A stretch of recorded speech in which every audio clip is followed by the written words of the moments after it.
복된 주님의 날 하나님께서 주시는 말씀 같이 보시겠습니다. 로마서 5장 20절에서 6장 14절입니다. 로마서 5장 20절에서 6장 14절.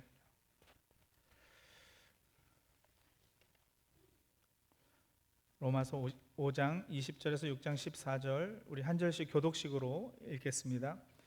율법은 범죄를 증가시키려고 끼어 들어온 것입니다. 그러나 죄가 많은 곳에 은혜가 더욱 넘치게 되었습니다.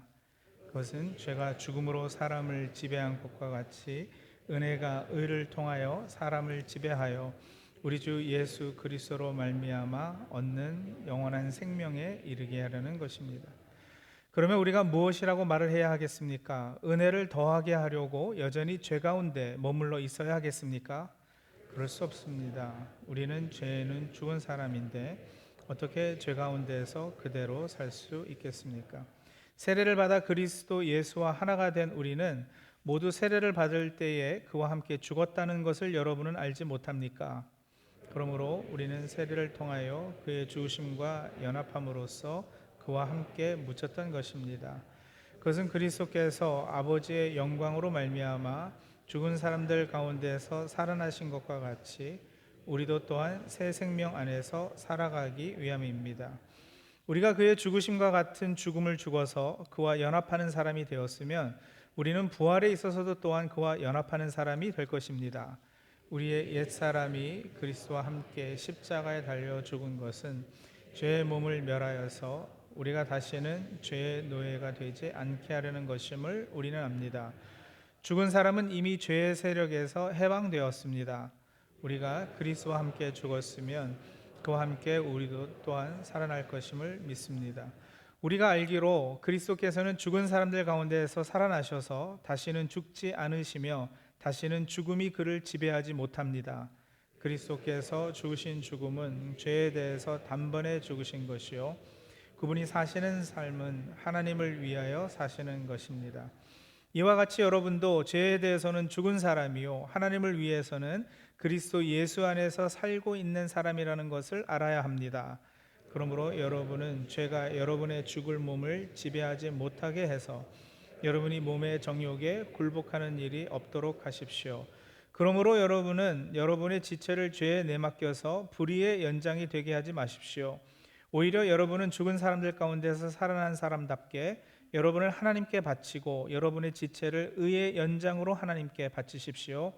여러분은 율법 아래 있지 않고 은혜 아래 있으므로 죄가 여러분을 다스릴 수 없을 것입니다. 아멘. 계속해서 측량 설교 시리즈를 이어가겠습니다.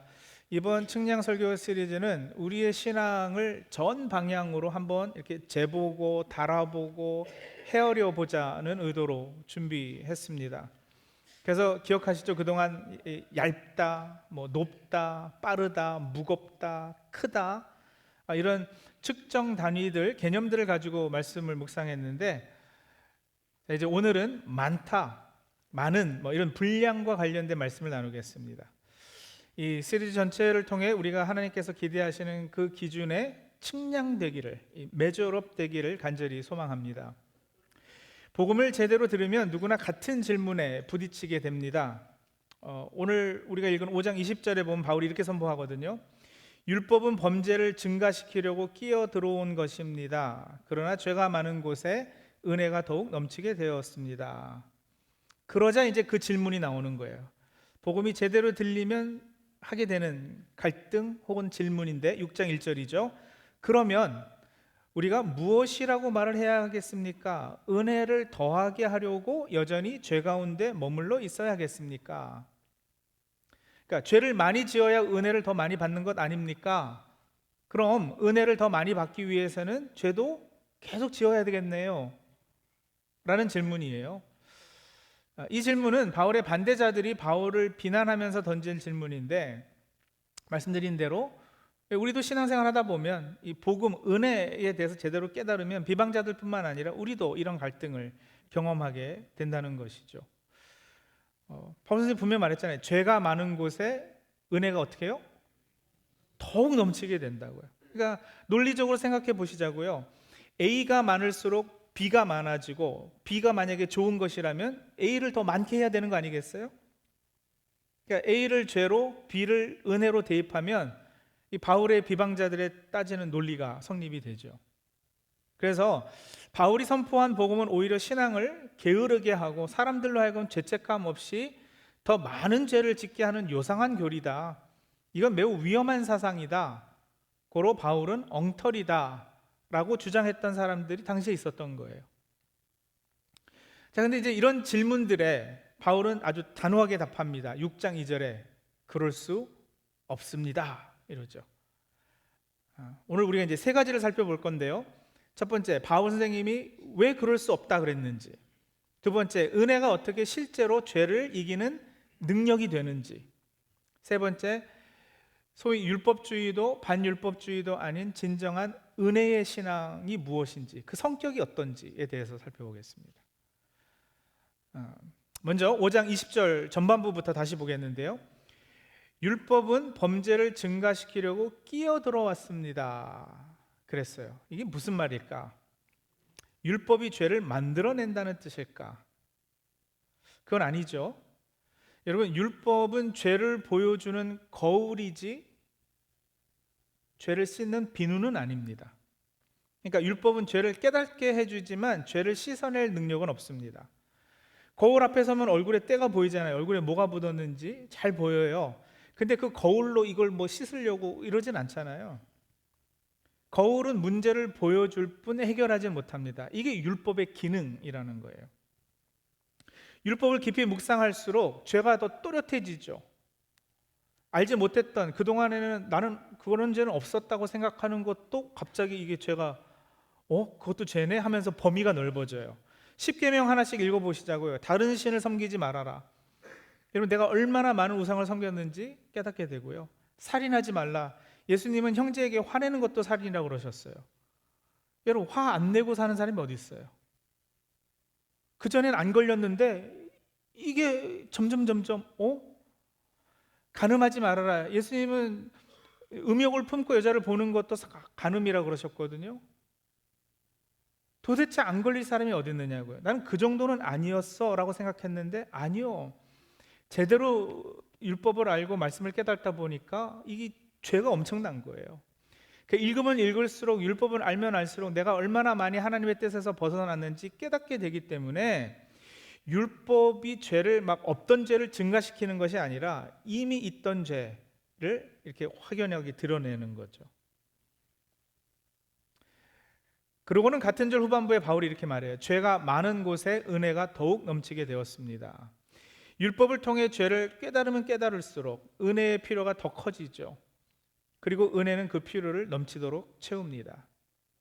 그래서 성도님들, 죄가 많습니까? 네, 은혜는 더 많습니다. 죄가 깊습니까? 은혜는 더 깊습니다. 죄가 힘이 세나요? 은혜는 더 셉니다. 그런데 이제 여기서 잘못된 결론을 내리는 사람들이 있었다니까요. 그러면 죄를 계속 지어서 은혜를 더 많이 받으면 되겠네요 했단 말이에요. 그리고 바울은 그것에 그럴 수 없다고 6장 2절에 반박했고요. 자, 왜냐하면 여러분, 복음은 단순히 죄사함만은 아니기 때문에 그래요. 십자가에서 우리의 죄가 사해졌어요. 복음이죠. 근데 여러분, 그것은 복음의 반쪽이에요. 나머지 반쪽이 어떻게 보면 더 중요할 수도 있어요. 뭐예요? 복음은 주권의 교체입니다. 복음은 새 생명으로의 전환입니다. 6장 2절 이어서 보자고요. 우리는 죄는 죽은 사람인데 어떻게 죄 가운데서 그대로 살 수 있겠습니까? 라고 질문하고 이어지는 구절들에서 바울이 복음의 핵심을 설명을 하는데요. 3절에서 5절 우리 같이 한번 한 목소리로 읽을까요? 세례를 받아 그리스도 예수와 하나가 된 우리는 모두 세례를 받을 때에 그와 함께 죽었다는 것을 여러분은 알지 못합니까? 그러므로 우리는 세례를 통하여 그의 죽으심과 연합함으로써 그와 함께 묻혔던 것입니다. 그것은 그리스도께서 아버지의 영광으로 말미암아 죽은 사람들 가운데서 살아나신 것과 같이 우리도 또한 새 생명 안에서 살아가기 위함입니다. 우리가 그의 죽으심과 같은 죽음을 죽어서 그와 연합하는 사람이 되었으면 우리는 부활에 있어서도 또한 그와 연합하는 사람이 될 것입니다.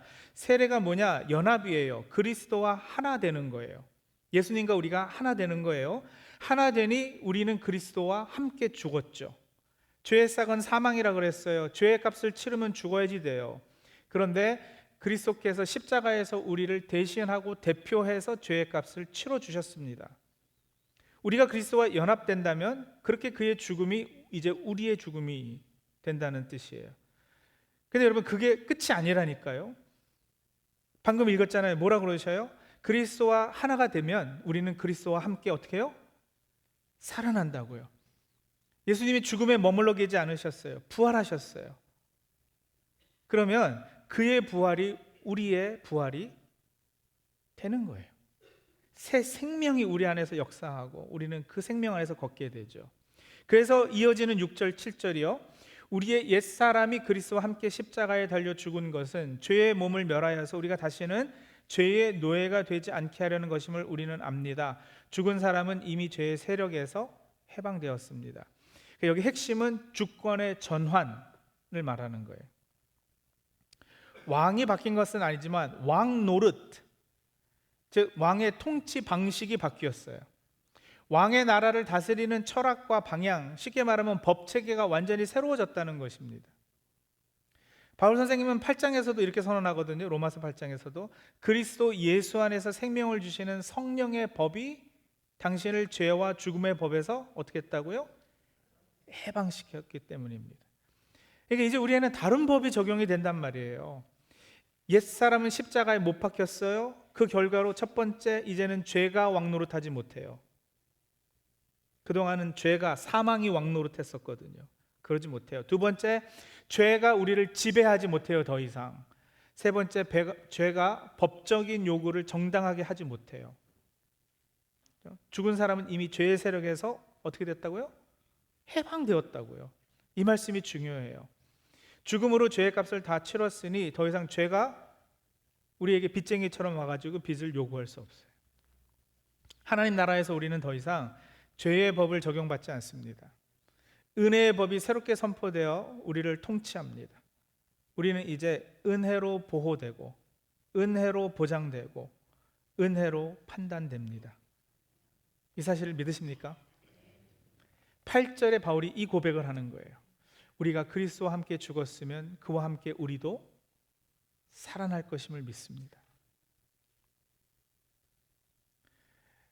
예수님도 그러셨다라고 이야기를 하고서는요, 그러고는 11절에 저와 여러분에게도 이제 바울 선생님은요 똑같이 요구를 해요.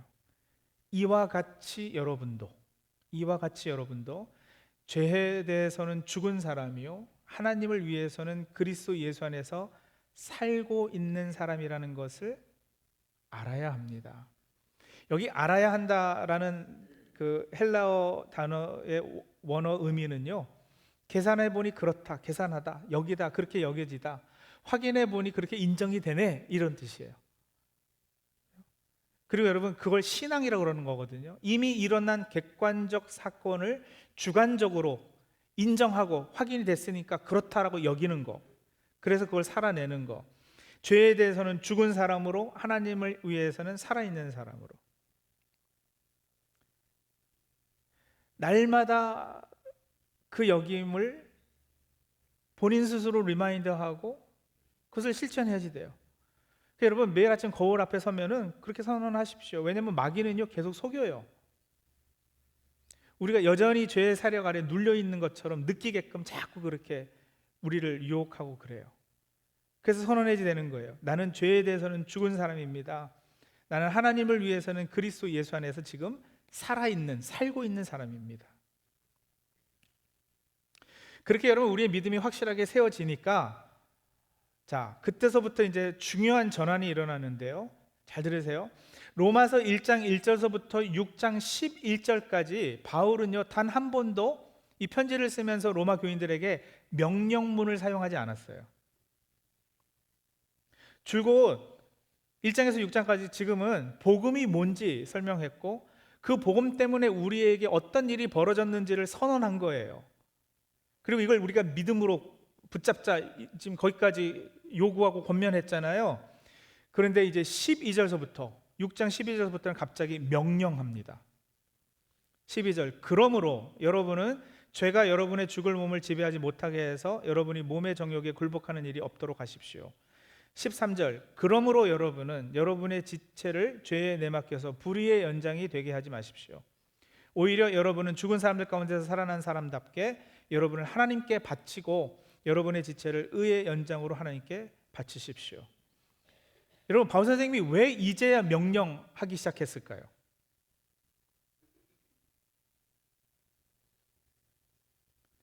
이제 살았기 때문에요. 죽은 사람에게는 명령해봐야 아무리 찌르고 얘기해봐야 꿈쩍도 하지 않아요. 명령은 살아있는 사람에게만 의미가 있어요. 그러니까 전에는 이런 순종이 불가능했던 사람들인데, 그죠? 그래서 기껏 해봐야 우리의 노력으로, 우리의 애씀으로 뭔가 해보려고. 근데 아니요. 이제는 그리스도의 연합으로 주권이 바뀌었기 때문에 은혜 아래에서 이제 순종이 가능해진 거예요. 그래서 오늘 본문 14절이 이 장의 절정이죠. 마지막 절이기도 하고 6장 14절 우리 한번 같이 읽겠습니다. 여러분은 율법 아래 있지 않고 은혜 아래 있으므로 죄가 여러분을 다스릴 수 없을 것입니다. 은혜 아래 있다. 바울 선생님이 under grace라는 표현을 사용해요. 그렇죠? 그러니까 여러분, 은혜가 무슨 죄 져도 되는 면죄부 같이 그동안 여겨졌다면, 그죠? 죄 짓고도 죄책감도 없이, 어차피 하나님은 은혜로우셔. 어차피 하나님은 날 너무 사랑하셔. 은혜는 그런 면죄부가 될 수 없죠. 은혜는 새 통치의 능력입니다. 율법 아래서는 이것은 해야지 돼, 저것은 하지 않아야지 돼라고 이렇게 명령을 받지만 여러분, 우리는 그것을 지켜낼 힘이 없다니까요. 하지만 이제 은혜 아래서는 할 수 있다가 돼요. 왜냐하면 새 주인이 우리 언더 그레이스라고 했잖아요. 은혜가 말하자면 우리를 지배하기 시작했기 때문에 그래요. 복음은 우리 삶의 기준을 바꿉니다.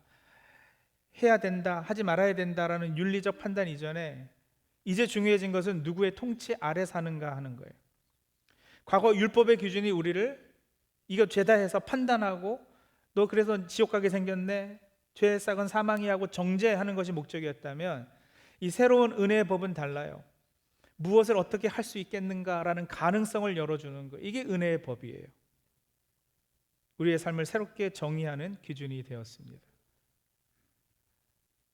여러분, 세상이 바뀌었어요. 죄가 더 이상 주인 노릇하지 못해요. 은혜가 그 자리에 섰습니다. 이것이 많은 죄 더욱 넘치는 은혜의 참된 의미예요. 죄를 계속 지으라는 게 아니고요, 은혜가 죄보다 더 강력해서 죄의 유혹을 이기고 새 주인께 드림으로 살 수 있게 되었다는 거예요. 성도들, 신앙생활하다 보면은 늘 죄 짓게 되잖아요. 아직도 우린 연약하기 때문에. 그래서 속는다니까요. 나는 역시 죄의 지배를 받는 사람이구나. 이 죄의 세력에서 나는 벗어날 수가 없겠구나.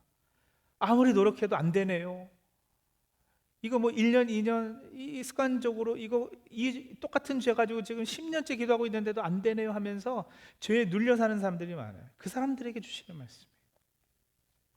그 성도님들, 내가 지금 어디 있는지 한번 점검해 보세요. 어떻게 신앙생활을 하고 계십니까? 교회를 다니는 성도들의 신앙 패턴을 살펴보면요, 크게 세 가지로 나눌 수 있는데요. 첫 번째는 자주 들어보셨을 거예요. 율법주의 신앙이에요. 내가 무엇을 하면 하나님이 나를 받아주실 것이다, 복 주실 것이다. 내가 하라는 대로 잘 못하면 하나님께서 나를 벌하실 것이다. 그래가지고 두려움, 욕심, 의무감, 체면, 이런 게 이제 동기가 돼서 하는 신앙생활이죠. 안 하면 벌 받으니까 해야지, 하면 복 받으니까 하는 거지, 다른 사람이 보니까. 그래서 초점은 내 행위, 내 자격이 어떠한지, 내가 얼마나 노력했는지, 이런 것이고요. 그 결과는 어떻게 되느냐, 내가 조금 잘해서 하나님이 복 주시는 것 같으면 여러분 갑자기 교만해져요. 나는 이렇게 신앙생활 잘하는데 저것들은. 내가 뭘 조금 잘못하면은요, 내가 지금 이렇게 병에 걸린 것은 내가 교회 안 가고 딴짓해서 그런 거겠구나. 아이고 헌금은 더 많이 해야지 되겠네 하면서 이렇게 자꾸 자기 자신에게 절망하게 이런 게 되죠. 그렇게 율법주의는 우리를 종으로 만듭니다. 그런가 하면 반율법주의 신앙이라는 것이 있어요. 그거 이제 완전히 반대편인데요. 은혜를 핑계 삼죠. 어차피 은혜로 구원받는 거면 내가 뭘 해도 상관없겠네. 내 행위로 구원받는 거 아니라니까 아무것도 안 해도 되겠네 하는. 그래서 방종과 게으름이 동기가 되고요. 뭘 해도 하나님 다 용서하셔 하면서 은혜를 값싼 은혜로 만들게 됩니다. 그 결과는 영적인 무기력 그리고 성화의 부재예요. 거룩하게 되려는 그 열정이 식어버려요. 이건 은혜를 오해한 거죠. 반율법주의는 우리를 방탕한 사람으로 만듭니다. 그럼 이것도 아니고 저것도 아니면 뭐 해야 되겠냐? 은혜의 신앙이요. 진정한 은혜의 신앙은요, 나를 위해 죽으시고 살아나신 분께 나 자신을 드리는 그 새 주인을 기쁨으로 자원하는 마음으로 섬기는. 그래서 동기는 사랑과 감사와 기쁨이고요. 그분이 나를 먼저 사랑하셨기 때문에 나도 그분을 사랑합니다. 나를 위해 죽기까지 하신 분을 위해서 나는 이런 감사를 표하고 싶습니다. 그분이 기뻐하시는 것으로 인해서 저도 기쁩니다. 이렇게 되는 거예요. 그래서 자발적인 순종이 가능하고요, 기쁨의 열매가 맺어지죠. 은혜 신앙은 우리를 하나님의 자녀답게, 아들답게, 딸답게 해줘요. 여러분, 자녀들이 부모님을 정말로 존경하고 사랑하면 그 부모님들이 좋아하는 거 나도 해드리고 싶어서, 그렇죠? 움직이게 되잖아요. 새 주인을 모시는 신앙은 바로 그런 것이에요. 제가 그걸 도표로 좀 한번 정리해봤어요. 한번 보시겠어요? 율법주의, 반율법주의, 은혜의 신앙이 있고요. 각 질문이 있어요. 율법주의는 내가 뭘 해야지 되나? 내가 뭘 안 해야지 되나? 질문해요. 동기는 두려움이거든요. 이거 잘하면, 잘못하면 벌 받겠지.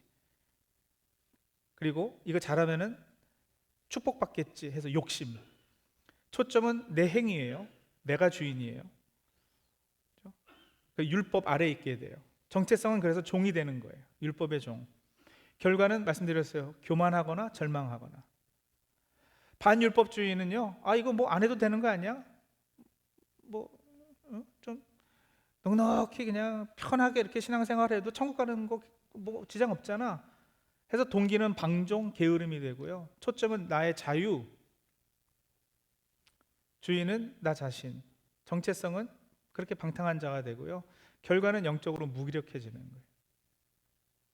여러분, 내가 한때는 열심히였는데 지금은 이렇게 싱드렁해지고 신앙생활하는 것, 말씀 읽는 것, 기도하는 것에도 이렇게 점점 귀찮아지고 한다면 반율법주의로 치우치고 계실 수도 있는 거예요.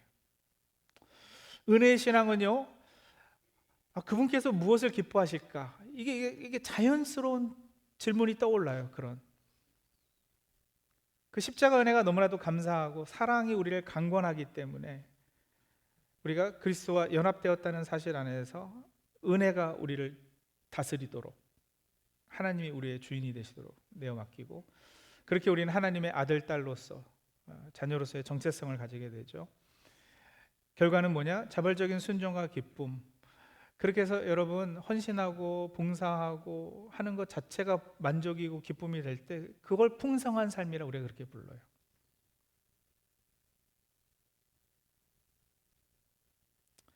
(13절) 다시 보면은요, 여러분의 지체를 죄에 내맡겨서 불의의 연장이 되게 하지 마십시오. 여러분의 지체를 의의 연장으로 하나님께 바치십시오 이랬어요. 여러분, 이 명령이 추상적이지 않아요. 상당히 구체적입니다. 여기 연장은 무기를 의미하기도 하거든요. 여러분의 지체를, 여기 지체는 신체의 각 부위를 말하는 거예요. 이것을 여러분 불의의 무기로 삼지 마십시오. 오히려 그것을 의의 무기로, 의의 도구로, 연장으로 삼으십시오 이렇게 얘기하는 거예요. 그러니까 바울 선생님은 여러분 아주 복음에 대한 엄청난 선언을 하시고, 우리가 이런 믿음을 갖게 되었다, 이런 주권, 주인이 바뀌었다를 이야기하면서 이제 드디어 순종이 가능해졌기 때문에 여러분 구체적으로 여러분의 삶에서 여러분의 몸으로 하는 것부터 작은 순종들을 시작하시라 이야기하는 거예요. 지체들, 어떤 것들이요? 입. 여러분 입으로 누구를 격려하실 거예요? 어떤 감사를 표현하시겠습니까? 불평 대신 찬양을, 비판 대신 축복을 선택하셔서 이 입의 지체가 의에 연장될 수 있게 하시자는 거고요. 손, 누구를 섬길 것인지, 실질적인 도움을 줄 것인지, 받기만 하는 손이 아니라 나누고 베푸고 드리는 손이 될 수 있도록. 발, 이번 주에 여러분 어디로 가실 거예요? 죄의 자리는 피하고 은혜의 자리로 향하는 발이 되어야 되지 않겠어요? 눈이요, 무엇을 보고 무엇은 보지 말아야 될까요? 정욕을 자극하는 것은 끊고 하나님의 영광을 바라보십시오. 여러분, 하나님의 시선으로 바라보는 것을 비전이라고 그러잖아요. 그런 눈이 돼야죠. 비전 품은 사람들.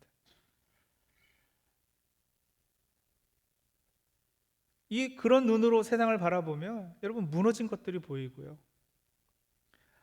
내가 참여해야 될 사역이 보이고요.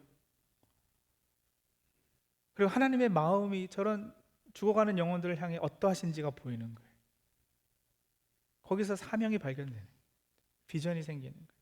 귀, 이번 주에 무엇을 들어야 될까? 누구 이야기를 들어야 될까? 세상의 소음은 줄이고 하나님의 음성에 귀 기울이는 이런 지체를 의의 무기로 삼아라. 어떤 생각이 떠오를 때, 어떤 행동이나 섬김 봉사를 할 때 스스로에게 한번 질문해 보세요. 내가 왜 이것을 하고 있지? 뭐가 동기이지? 그래서 만약에 율법주의적 동기가 발견이 되시면, 다시 말하면 내가 해야 복 받지, 내가 이걸 해야 벌 안 받지, 별로 하고 싶은 마음은 없는데 다른 사람들이 보니까 해야겠네. 그렇다면 잠시 멈추시고 십자가를 묵상하시고 다시 시작하시고요. 나를 위해 죽으신 그분의 사랑을 떠올리시고 다시 한번 감동하셔서 그 감동으로 섬기시고요. 반율법주의적 동기가 발견되면 여러분 그렇게 신앙이 열심히 사라지고 봉사가 귀찮고 자꾸 영적으로 게을러지신다면 잠시 멈추고 나를 위해 베푸신 그 은혜를 다시 떠올리시는 거죠. 그리고 주권이 바뀌었다는 사실을 기억해내세요. 내가 하는 것들의 동기가 은혜가 확실하다면, 그분이 나를 사랑하셨기 때문에 내가 그러고 싶어서 이렇게 하고 있다면 계속 그렇게 나가십시오. 새 주인께 드리는 복된 삶을 그렇게 사십시오. 사랑하는 성도 여러분, 복음은 우리를 죄의 사면만으로 남겨두지 않습니다.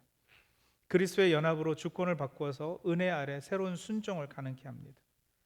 은혜는 약하지 않습니다. 은혜는 율법보다 강합니다.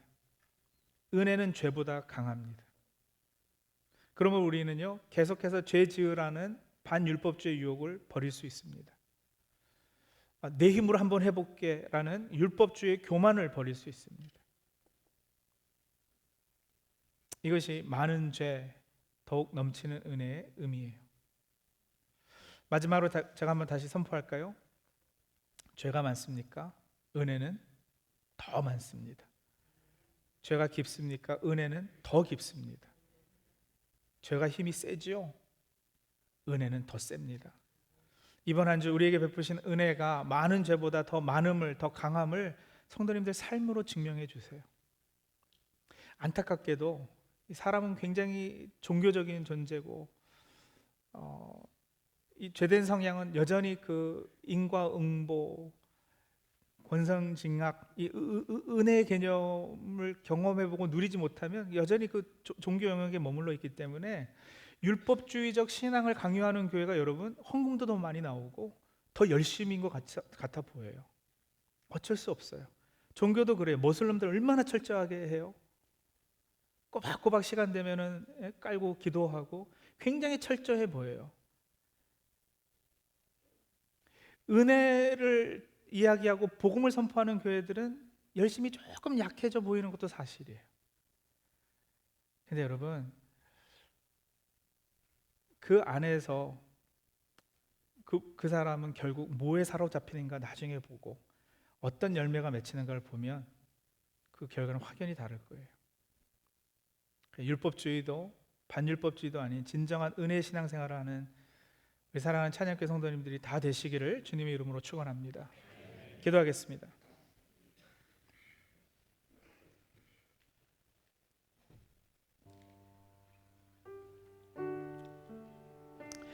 알아라 그랬어요. 알아라.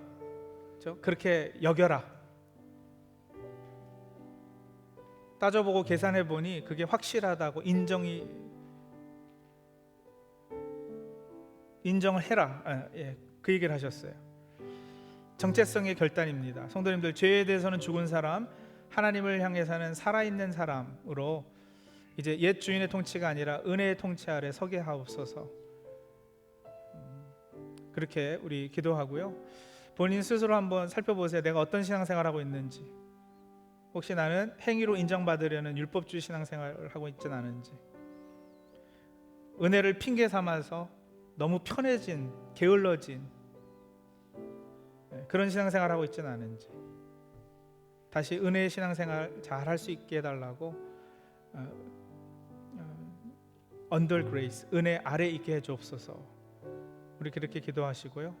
그리고 또 아주 구체적으로 하나님, 제 입이 불평되신 감사와 축복을 말하게 해주시옵소서. 제 손이 필요한 이들에게 섬김과 나눔을 베풀게 해주시옵소서. 제 발이 죄의 자리를 피하고 은혜의 자리로 나가게 하시고, 제 눈이 유혹을 끊고 하나님의 영광을 바라보는 눈이 되게 해주시고, 제 귀는 세상의 소음을 줄이고 말씀의 음성에 순종하는 귀 되게 해 주시옵소서. 그렇게 아주 구체적인 삶에서의 실천까지 결단하시면서 하나님 앞에 기도하도록 하죠. 기도하겠습니다.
우리 성도님들의 기도와 간구를 담아서 제가 마무리 기도를 우리 잘 아시는 찬송가 213장 나의 생명 드리니의 가사로 기도하겠습니다.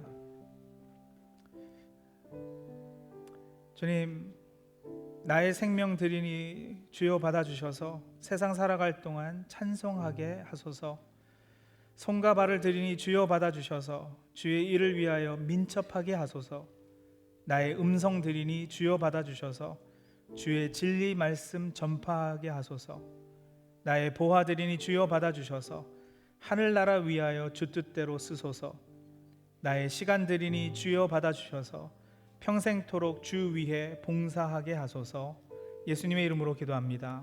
아멘.